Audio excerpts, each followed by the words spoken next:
but I had the heart attack, and I was laying in Vanderbilt, and I thought, man, it's just, I was so close, and I'm gonna go back home with my tail between my legs, you know, because I was running out of funds, you know, and everything, and can't live on $100 a week, you know. I don't care who you are, and the thing that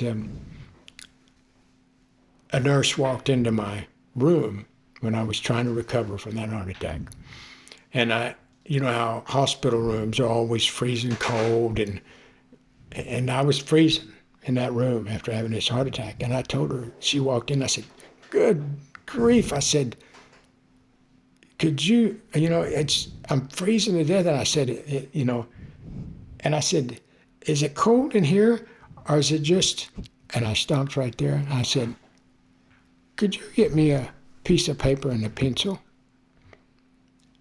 And she said, sure. And she walked out of there, came back with a piece of paper, pencil, and she walked out of there. And I wrote the first half of the chorus to "Is it cold in here, or is it just you?" And I wrote part of just the first few words of the verse, and I got out of the hospital. And I went back to the publishing company. It was a few days later, I got out of the hospital and went back to the publishing company. And there was this young artist that they'd been working with and talking about. His name was Joe Diffie. And it was late in the evening, and the publishing house was closing up, and everybody was going home. The writers were going home. And I was saying hey to everybody, and I went up to Joe Diffie, and I said, Joe Diffie, I said, hey, Joe, I got a great idea. I said, maybe you want to write it with me, hang out and write with me. He said, no. He said, I got to go home. My wife's waiting on me. And Joe Diffie had just gotten a record deal at CBS, Sony Records, or CBS Records at the time, later became Sony Records. But he had just gotten a record deal, and I thought, if I could get this guy to write this song with me, you know, I might get a song. He'd already recorded the first album, was complete, and it hadn't been released yet, hadn't launched or anything. He hadn't been out.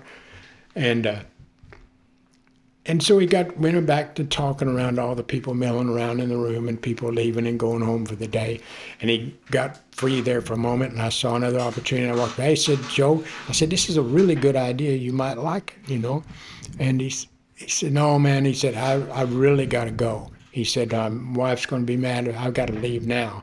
And, of course, he's an up-and-coming artist, you know, and people are pulling. He's pulling at his shirt till somebody grabbed him. Hey, Joe, you know, and when I talked to him about this or that, it was the management people, and this is what we're going to do, and you got this coming up next week and all these other things.